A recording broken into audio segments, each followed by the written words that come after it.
अस्सलाम वालेकुम।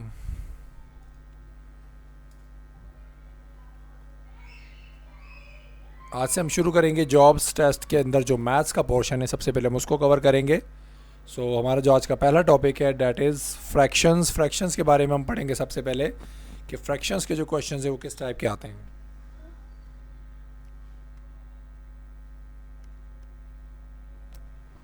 सबसे पहले हम जो आज स्टार्ट कर रहे हैं क्लास हमारी 1 है। देखिए, सबसे पहले हम समझ लेते हैं फ्रैक्शंस होते क्या हैं। फ्रैक्शंस बेसिकली होते हैं, हम बात करेंगे डिवीजन के अंदर नंबर्स, यानी कि फ्रैक्शन कहते हैं डिवीजन को, ठीक है ना। तो डिवीजन के अंदर जो नंबर लिखे होते हैं इस तरीके से, एक नंबर ऊपर लिखा होता है, एक नंबर नीचे लिखा होता है। ऊपर वाले नंबर को हम कहते हैं नोमिनेटर, और जो नीचे नंबर लिखा होता है उसको कहते हैं डिनोमिनेटर, ठीक है। बेसिकली फ्रैक्शन क्या है? फ्रैक्शन जो है, नॉर्मली हम आसान अल्फाज में अगर समझना चाहें तो फ्रैक्शंस ऐसे नंबर होते हैं जो डेसिमल्स में आते हैं, पॉइंट्स में आते हैं। जनरली वो आम नंबर्स की तरह 1 2 3 की तरह नहीं है, उनके आंसर फ्रैक्शन में आते हैं, यानी कि डेसिमल्स में आते हैं। इसकी एग्जांपल आपको समझा देता हूँ एक दो। जैसे ए और बी भी आप क्या कह सकते हैं, दो चीज़ों के दरमियान हम कह सकते हैं ये रेशो है या फ्रैक्शन है। फिर हम बात करते हैं कि आपके पास 5/9 दो नंबर्स हैं, इस तरीके से π/4 दो हमारे पास नंबर्स हैं, ये फ्रैक्शन कहलाएंगे। ये फ्रैक्शन फॉर्म है, ये भी फ्रैक्शन फॉर्म है। याद रहे, ऊपर वाले को हम कहते हैं, नंबर को कहते हैं नोमिनेटर, यानी इसमें नोमिनेटर ए है, इसमें नोमिनेटर बी, इसमें डिनोमिनेटर बी है। यहाँ पर नोमिनेटर 5 है, डिनोमिनेटर 9 है, नोमिनेटर पाई है और डिनोमिनेटर 4 है। अब फ्रैक्शन के अंदर टाइप्स हैं, समझ लेते हैं बेसिक जो टाइप्स हैं, आपको टेस्ट के लिए जो पता होनी चाहिए। एक होता है प्रॉपर फ्रैक्शन। प्रॉपर फ्रैक्शन क्या होते हैं? ऐसे फ्रैक्शन जिसमें ऊपर स्मॉलर नंबर होते हैं, नीचे ग्रेटर नंबर होते हैं, यानी कि आसान अल्फाज में कह लें, नोमिनेटर जो है हमेशा आपका स्मॉल होगा और डिनोमिनेटर जो है वो इसमें एज कम्पेयर टू ग्रेटर होगा। इसकी एग्जांपल देख लेते हैं, दो तीन देखें। जिस तरह आपके पास एक एग्जांपल अवेलेबल है 2/3, तो आप देखें 2 छोटा है और 3 क्या है, बड़ा है। तो इट मीन्स नोमिनेटर में हमारे पास बड़ा छोटा नंबर है और डिनोमिनेटर में बड़ा नंबर है। सिमिलरली आपके पास 5/7 लिखा हुआ है, इट मीन्स आपके पास नोमिनेटर में 5 है और डिनोमिनेटर में 7 है। इसी तरह या नोमिनेटर 8 है और डिनोमिनेटर 9 है। तो याद रहे, अगर ऊपर स्मॉलर नंबर है और नीचे ग्रेटर नंबर है, इस टाइप को हम कहते हैं प्रॉपर फ्रैक्शंस। फिर इम्प्रॉपर फ्रैक्शंस क्या होते हैं? इसका रिवर्स होता है, और उसमें क्या होता है इम्प्रॉपर में, ऊपर ग्रेटर नंबर होगा और नीचे क्या होगा, स्मॉलर नंबर होगा। याद रहे, ये जनरल मैथ्स या जनरल इंग्लिश के वर्ड के हिसाब से देखें तो उसकी उल्टी लॉजिक है। जनरली हम प्रॉपर का मतलब होता है कोई चीज़ सही ऑर्डर में, उसको प्रॉपर कहते हैं। बट मैथ्स में क्या है, प्रॉपर का मतलब ऊपर बड़े के बजाय छोटा नंबर आ जाएगा, नीचे बड़ा नंबर आ जाएगा, इसको कहते हैं इम्प्रॉपर फ्रैक्शन। इम्प्रॉपर में ऊपर बड़ा आ जाएगा, नीचे छोटा नंबर आ जाएगा। इसकी एग्जाम्पल्स आपके सामने अवेलेबल है। यहाँ पर जो है आपके पास जो नोमिनेटर है वो 3 है और डिनोमिनेटर 2 है, तो ऊपर बड़ा नंबर नीचे छोटा। यहाँ पर भी ऊपर बड़ा नंबर नीचे छोटा, ऊपर बड़ा नंबर नीचे छोटा। इसको कहते हैं इम्प्रॉपर फ्रैक्शन। अब बात करते हैं मिक्स फ्रैक्शंस की। मिक्स फ्रैक्शंस क्या होते हैं? ऐसे फ्रैक्शंस जिसमें होल नंबर भी हो और फ्रैक्शन भी हो। तो देखें, यहाँ साइड पे होल लिखा होता है और ये फ्रैक्शन लिखा होता है। इसकी एग्जांपल देख लेते हैं। मान लीजिए आपके पास एक एग्जांपल है 7 2/5, इसको पढ़ेंगे 7 होल 2/5। तो इसको हम सॉल्व कैसे करते हैं? याद रहे, ये जो आपके पास डिनोमिनेटर होता है इसको हमेशा हम होल से क्या करते हैं, मल्टीप्लाई करते हैं। तो 5 को 7 से मल्टीप्लाई किया आ जाएगा 35, और जो ऊपर वाला नोमिनेटर होता है उसमें हमेशा उसके आंसर को क्या कर देते हैं, ऐड कर देते हैं। मैंने कहा इस नंबर को इस नंबर से मल्टीप्लाई करते हैं और जो आंसर है उसको ऊपर वाले में ऐड कर देते हैं, और नीचे जो लिखा है उसको वापस डिनोमिनेटर में एज इट इज़ लिख देते हैं। यहाँ हमारे पास 5 7 से 35 आया, प्लस 2 किए 37/5 आ गया। ये आपकी सिंपलेस्ट फॉर्म में आ गया। नोमिनेटर जो था आपका, डिनोमिनेटर हमने होल नंबर्स जो थे सबको, मिक्स फ्रैक्शन को हमने सिंपल फ्रैक्शनल फॉर्म में ले आया। अब हम बात करते हैं, कुछ क्वेश्चंस करते हैं इसके रेलेवेंट। और क्वेश्चन नंबर 1 हमारे पास है, और उसमें आपको कहता है कंपेयर करना है आपने 3/4 7/8 एंड 9/11। आपको बताना है इसमें से ग्रेटेस्ट फ्रैक्शन कौन सा है, सबसे जो बड़ा है फ्रैक्शन वो कौन सा है, यानी सबसे बड़ी वैल्यू उसमें कौन सी है, और उसके बाद छोटी कौन सी है, और उसके बाद छोटी। हमें फिलहाल क्या बताना है, सिर्फ सबसे बड़े नंबर का बताना है। याद रहे, आम मैथमेटिक्स के आम नंबर्स की तरह इसको आप देख के नहीं बता सकते कि ये बड़ा नंबर कौन सा, छोटा। इसका एक छोटा सा मैं आपको एक ट्रिक बताने वाला हूँ, और उस ट्रिक की मदद से आप टेस्ट में क्या कर सकते हैं, इसको कुछ सेकंड्स के अंदर फ़ौरन आप इसको सॉल्व कर लेंगे क्वेश्चन को, और जनरली भी आपको ये काम आएगा। सो देखें, सबसे पहले हम क्या करते हैं, किसी भी इन दो फ्रैक्शंस को ले लेंगे। मान लीजिए पहली फ्रैक्शन है, सोल्यूशन में इसका करता हूँ, पहला फ्रैक्शन है 3/4, दूसरा है 7/8। सो मैंने क्या किया, 3/4 और 7/8 को मैं क्या कर रहा हूँ, इनको कंपेयर कर रहा हूँ। तो मैं कैसे इनको कंपेयर करूँगा, याद रहे इस नोमिनेटर को हमेशा दूसरे के डिनोमिनेटर से मल्टीप्लाई करना है। यानी इस 3 को मैंने 8 से मल्टीप्लाई किया, मेरे पास एक नंबर आ गया 24। इस तरह इसके नोमिनेटर को इसके डिनोमिनेटर से मल्टीप्लाई किया तो 7 4 28। तो अब आपको नज़र आ रहा है इस आसान अल्फाज में, तो आप समझ सकते हैं दोनों में बड़ा नंबर कौन सा है।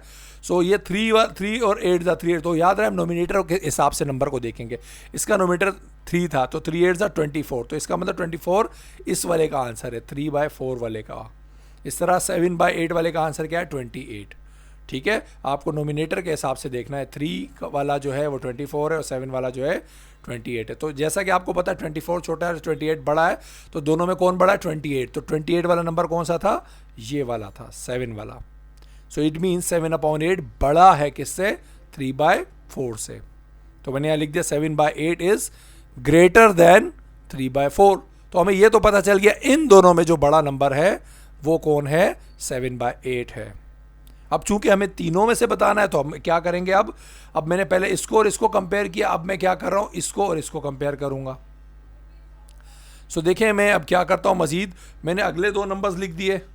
मेरे पास जो अगले दो नंबर है 7/8 को अब मैं इसके साथ भी कंपेयर कर रहा हूं 9/11 के साथ। सो दोबारा मैंने क्या किया, इसके नोमिनेटर को इसके डिनोमिनेटर से मल्टीप्लाई किया और इसके नोमिनेटर को इसके डिनोमिनेटर से मल्टीप्लाई किया। सो 7 × 11 77, 9 × 8 72। अब जैसा कि आपको दिख रहा है 77 बड़ा है, 72 छोटा, तो 77 कौन सा नंबर है, ये वाला पहला नंबर। ठीक है ना, नोमिनेटर जो 7 था। तो हमारे को पता चल गया कि 77 बड़ा है। इट मीन्स 7/8 क्या है, बड़ा है किससे, दूसरे वाले नंबर से। दूसरा नंबर क्या था, 9/11। तो मैंने यहाँ लिख दिया 7/8 इज ग्रेटर देन 9/11। तो इससे आपको एक चीज़ तो 100% क्लियर हो गई। एक तो सवाल के अंदर यहाँ पर भी आप थोड़ा सा अपना माइंड अगर यूज़ करें तो आपको पता चल गया जो 7/8 है वो इससे भी बड़ा है और इससे भी बड़ा है। तो इससे एक चीज़ तो क्लियर हो गई कि सबसे बड़ा नंबर तीनों में से कौन है, 7/8। तो ये तो आपका आंसर हो गया ख़त्म। स्मार्ट तरीका जो है आप दिमाग में इसको रखिएगा।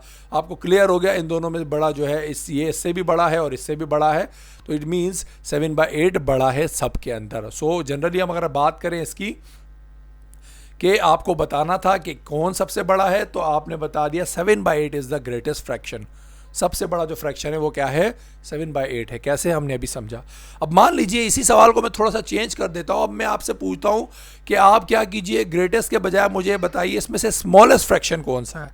सो हम प्रोसीजर सेम यही करेंगे। अब चूंकि हम दो को चेक कर चुके हैं, 3/4 को 7/8 से भी चेक कर चुका हूँ और 7/8 को 9/11 से भी कर चुका हूँ। बाकी कौन बच गया, ये फर्स्ट और लास्ट। तो अगर मैं इन दो को भी कंपेयर करूँ तो मुझे पता चल जाएगा इनमें से अब इन दोनों में से बड़ा कौन है या इन दोनों में से छोटा कौन है। ठीक है, सो अब मैं क्या करूंगा, सेम तरीका। अब मैं 3/4 और 9/11 को आपस में क्या करूंगा, कंपेयर करूंगा। सो देखिए 3 को 11 से मल्टीप्लाई किया 33 आया, 9 को 4 से मल्टीप्लाई किया 36 आया। तो पता चल गया 33 छोटा और 36 क्या बड़ा है। इट मीन्स 9/11 वाला नंबर जो है वो क्या है, बड़ा है। It means 9/11 is greater than 3/4। तो अब एक चीज़ आपको क्लियर हो गई कि 9/11 क्या है, बड़ा है, और 3/4 क्या है, उससे छोटा है। तो हमें पता चल गया सबसे बड़ा नंबर कौन सा है और सबसे छोटा नंबर कौन सा है। सबसे बड़ा तो हमने पिछली एग्जांपल में ही समझ लिया था, हमारे पास था 7/8। और सबसे छोटा नंबर कौन सा पता चला, वो क्या है, 3/4। क्योंकि 7/8 के बाद हमने पता किया जो बड़ा है वो 9/11 है। इसका मतलब जो आखिरी नंबर बच गया वो सबसे छोटा है।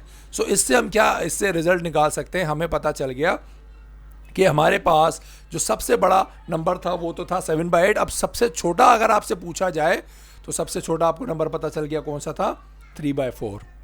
ठीक है, अब हम क्या करते हैं, अब इसके एक और एग्जांपल समझते हैं। इसी क्वेश्चन के अंदर एक और क्वेश्चन बना के आपको दे रहा हूं। देखिए हम जनरली वो क्वेश्चंस डिस्कस कर रहे हैं जो बार बार टेस्ट में आते रहते हैं।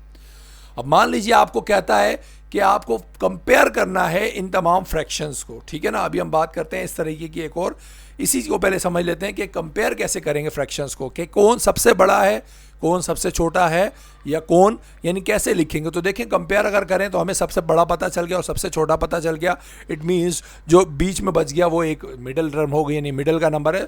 तो हमने क्या किया, हमने सबसे बड़ा नंबर देख लिया, क्या था, 7/8 सबसे बड़ा था। उससे फिर बाद में छोटा जो था यानी कि 9/11 था, और सबसे छोटा जो था वो 3/4 था। तो देखिए मैंने क्या लिखा है इसको, 7/8 इज ग्रेटर देन 9/11, और इसके अलावा मैंने क्या लिखा है, 9/11 इज ग्रेटर देन 3/4। तो याद रहे, इसको पढ़ने का तरीका देख लें कि 7/8 सबसे बड़ा है, यानी 7/8 बड़ा है इससे और ये बड़ा है इससे, ठीक है। इसको मैंने लिख दिया ग्रेटर की फॉर्म में। अगर मैं इसको उल्टा लिखना चाहूँ, उल्टे का मतलब क्या है देखें, इसको कहते हैं बड़ा उससे छोटा उससे छोटा, और इसको मैं ऐसे भी लिख सकता हूँ कि ये सबसे छोटा है, फिर उससे बड़ा ये है, उससे बड़ा ये है, ठीक है। ये लिखा हुआ 3/4 छोटा है इससे और ये छोटा है इससे। तो देखें ये ग्रेटर देन लिखा हुआ है और ये लेस देन के फॉर्मेट में मैंने आपको लिख के दिखाया है। आपको दोनों फॉर्मेट्स पता होना चाहिए, क्योंकि मैं नेक्स्ट एग्जांपल जो समझाऊंगा उसमें बताऊंगा, उसमें अक्सर आपको ऑर्डर पूछता है, असेंडिंग या डिसेंडिंग ऑर्डर में लिख के दिखाएं। तो देखिए मैंने क्या किया, यहाँ पर आपको डिसेंडिंग ऑर्डर में लिख के दिखाया है, यानी कि पावर कम कर, बड़ा छोटा फिर छोटा, और यहाँ असेंडिंग ऑर्डर में लिख के दिखाया, छोटा उससे बड़ा उससे बड़ा। तो ये लेस देन का निशान है और ये ग्रेटर देन का। सो चले हम समझते हैं ऑर्डर क्या होते हैं, असेंडिंग और डिसेंडिंग ऑर्डर क्या। असेंडिंग का मतलब होता है, असेंड का मतलब होता है बढ़ना, असेंडिंग ऑर्डर का मतलब बढ़ना। यानी मैथ्स में जिस तरह आप गिनती पढ़ते हैं या जो भी कोई भी नंबर्स वगैरह पावर्स वगैरह पढ़ते हैं, वो 0 से लेकर 0 1 2 3 4, तो देखें इन सारी चीज़ें क्या हो रही हैं, बढ़ रही हैं, ये नंबर्स क्या हो रहे हैं, बढ़ रहे हैं, इसको कहते हैं असेंडिंग ऑर्डर। सिमिलरली इक्वेशंस की ज़बान में देखें तो भी ऐसा ही है कि हमेशा पावर्स क्या होंगी, बढ़ेंगी। लेकिन याद रहे यहाँ पर हम एक एग्जाम्पल को समझ लेते हैं। यहाँ 2 लिखा है, इसका मतलब यहाँ x की पावर क्या है। याद रहे किसी भी नंबर के साथ कोई भी वेरिएबल अगर अवेलेबल ना हो तो याद रहे हमेशा हम कंसीडर कर सकते हैं कि उसके पास x की पावर 0 लिखा हुआ है। किसी भी चीज़ की पावर 0 हमेशा 1 के बराबर होती है। सो किसी भी अकेले नंबर का मतलब क्या होता है कि यहाँ पर कुछ नहीं लिखा तो 1 लिखा, तो 2 1 ज़ा क्या होता है 2। तो एक्चुअली 2 का मतलब क्या है, 2 के साथ x की पावर क्या होती है, 0, ठीक है। अगर ये बात आपको समझ नहीं आ रही तो उसका आसान सा हल है, बस आप इतना याद रखिए कि किसी भी नंबर को हमेशा सबसे पहले लिखते हैं क्योंकि उसके अंदर x की पावर 0 होती है, फिर उसके बाद सिर्फ x को लिखते हैं जिसकी पावर क्या होती है, 1 होती है। उसके बाद जो है जितनी बड़ी पावर होगी 1 के बाद, अगर 2 पावर है, 3 पावर है, 4 5 6 7 जितनी भी हैं सारी पावर्स अगर बढ़ रही हैं इस ऑर्डर को क्या कहेंगे, असेंडिंग। तो आप देख सकते हैं यहाँ पर पावर क्या हो रही है, बढ़ रही है, 1 के बाद 5 5 के बाद 7 7 के बाद 8। अब ऑर्डर चूंकि बिल्कुल कंटिन्यू नहीं है, बट हमें जो क्लियर पता चल रहा है वो क्या है, ऑर्डर असेंडिंग है, बढ़ रही है पावर। अब हम बात करते हैं डिसेंडिंग ऑर्डर की। तो डिसेंडिंग ऑर्डर में क्या होता है, इसका रिवर्स है, उल्टा, यानी कम होना। डिसेंडिंग का मतलब कम होना, कम का मतलब देखें 8 7 5 4 2 1। अब देखिए यहाँ मैंने सीक्वेंस थोड़ी सी तोड़ दी ताकि आपको समझ में आ जाए कि सीक्वेंस लाजमी नहीं है, आपका ऑर्डर लाजमी है कि आपकी पावर यानी नंबर्स कम हो रहे हैं। इस तरह पावर्स के अंदर भी देखें, पावर 4 पावर 3 पावर 2 पावर 1, और इसको हम क्या कहते हैं, हमेशा पावर 0, यानी कांस्टेंट जो नंबर होता है उसको हमेशा पावर 0 कंसीडर किया जाता है किसी भी वेरिएबल की, ठीक है। तो हम हमेशा इस तरीके से लिखेंगे। तो चलें अब फ्रैक्शंस के अंदर जो ऑर्डर होता है उसका क्या कमाल है वो समझते हैं। देखिए वो थोड़ा सा डिफरेंट होता है इससे। तो असेंडिंग तो हमें पता है पावर बढ़ना, यानी नंबर्स बढ़ना, बट फ्रैक्शन के अंदर उल्टा केस है। फ्रैक्शन के अंदर देखें, लेकिन एक चीज़ की हाँ कंडीशन ये होती है, फ्रैक्शन में अगर ऊपर सारे नोमिनेटर्स जो हैं सेम हो तो फिर हम बात कर रहे हैं, ठीक है। अगर नोमिनेटर चेंज हो फिर अलग कंडीशंस होती है, वो हम नेक्स्ट वीडियो में डिस्कस करेंगे। फिलहाल हम बात कर रहे हैं ऊपर सबके क्या है, एक जैसा नोमिनेटर है। याद रहे एक जैसा, 1 के बजाय 2 3 4 कोई भी हो सकता है, बट एक जैसा होगा सबका नोमिनेटर, बट डी नोमिनेटर क्या है, सबके चेंज है। अब यहाँ आप देखें ऊपर तो सबका सेम है, इसकी हम बात नहीं कर रहे। नीचे देखिए आपको नजर आ रहा है पावर के नंबर क्या हो रहा है, कम हो रहा है, 7 5 फिर 3 फिर 2, फिर यहाँ पर नीचे क्या है इसके, किसी भी चीज़ के नीचे कुछ ना हो तो हमेशा 1 मौजूद होता है। तो अगर आप गौर से देखें तो आपको दिख रहा है यहाँ पर फ्रैक्शन में पावर का ये नंबर हुए कम होते जा रहे हैं। डिसेंडिंग ऑर्डर बज़ाहिर आपको दिख रहा है 7 5 3 एंड 2 एंड 1, बट याद रहे चूंकि फ्रैक्शन के अंदर है, फ्रैक्शन का मतलब रिवर्स से ऊपर के बजाय नीचे लिखा हुआ है, सो असेंडिंग ऑर्डर कहलाएगा ये अगर तो सिंपल नंबर जिस तरह हमने समझे उसमें असेंडिंग ऑर्डर आपको समझ आ गया, ये उसका रिवर्स है। रिवर्स क्यों है, क्योंकि नंबर इसमें सारे रिवर्स में लिखे हैं, नीचे लिखे हुए हैं। नीचे का मतलब 1/7 को आप डिवाइड करेंगे, एक नंबर आएगा, फिर 1/5 को, तो इसका मतलब ये पावर बढ़ती जाएगी। ये बहुत छोटा नंबर आएगा, ये उससे बड़ा आएगा, ये उससे बड़ा, उससे बड़ा, ये उससे बड़ा, डिवाइड के जब करेंगे। सो असेंडिंग में ऐसा होता है कि नीचे आपको अगर दिख रहा है नंबर्स कम हो रहे हैं तो इसका मतलब नीचे चेंज हो रही है, इसका मतलब ये रिवर्स केस है, फ्रैक्शन में रिवर्स हो जाता है। इस तरह एग्जांपल हम इक्वेशन की भी बात करें तो देखें पावर आपको नीचे दिख रही है, power 4 power 3 power 2, sorry power 1 है, पावर 2 में नहीं लिखी खुद ही ताकि आपको पता चल जाए ऑर्डर। और यहाँ पावर क्या है आप देख सकते हैं, पावर 0 है, x की पावर 0, वेरिएबल की पावर 0, और यहाँ बगैर फ्रैक्शन के एक नंबर लिखा। तो याद रहे बगैर फ्रैक्शन जाहिर है हमेशा बड़ा ही होगा फ्रैक्शन से, जनरली इस तरीके से जनरली बात करें, हमेशा नहीं कह सकते। तो देखें यहाँ पर आपके पास जो नंबर आया वो आपके पास आ गया 1/2, और उससे भी जो आपके पास जो बड़ा नंबर है वो क्या है, 0, क्योंकि इसमें फ्रैक्शन नहीं है। ठीक है, अच्छा यहाँ पर 0 के बजाय, खैर मैंने एग्जांपल में 0 लिख दिया, आप इसको क्या कर सकते हैं, 0 की जगह भी कोई नंबर लिख सकते हैं, और जनरली इसको हम 0 नहीं लिखते, ठीक है, क्योंकि 0 फिर बहुत छोटा हो जाएगा, इसको मैं 4 लिख देता हूँ। ठीक है,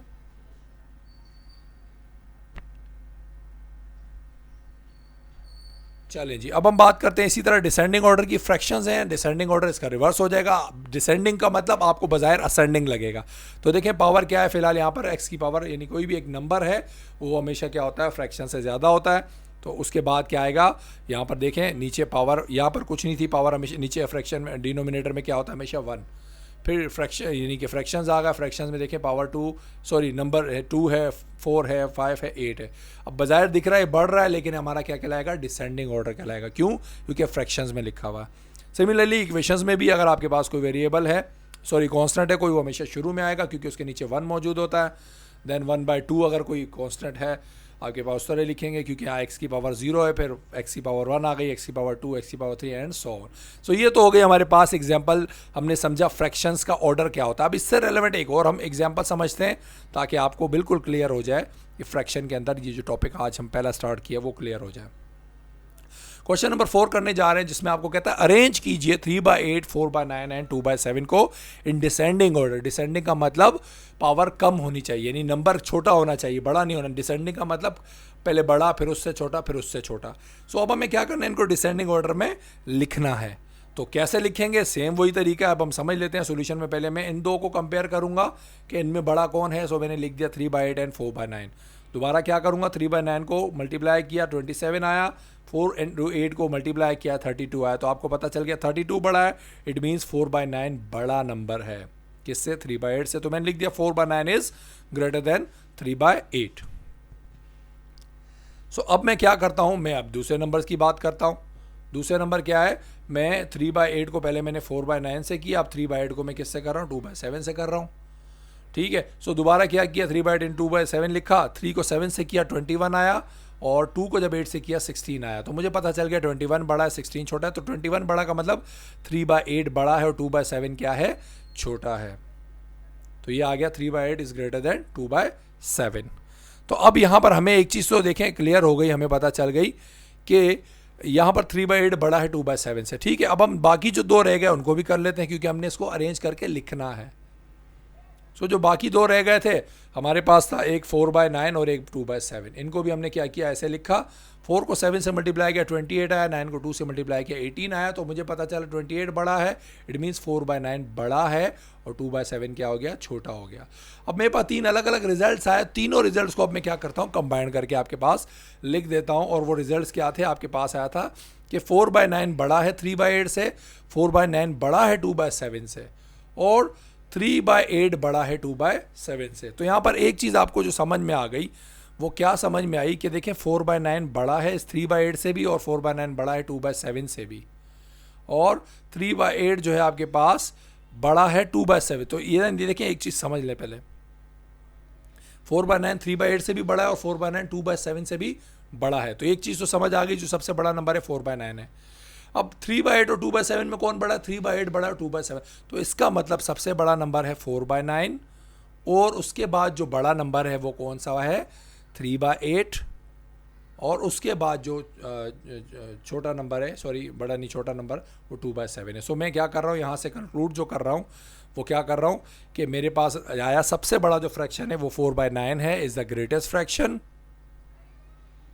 और 2/7 इज द स्मॉलेस्ट फ्रैक्शन। क्यों, मैंने चेक कर लिया, जो सबसे बड़ा नंबर आया था वो 4/9 आया था, और जो जाहिर सी बात है हमें पता चल गया 3/8 भी बड़ा था 2/7 से। तो इससे साबित क्या हुआ कि 2/7 सबसे छोटा है।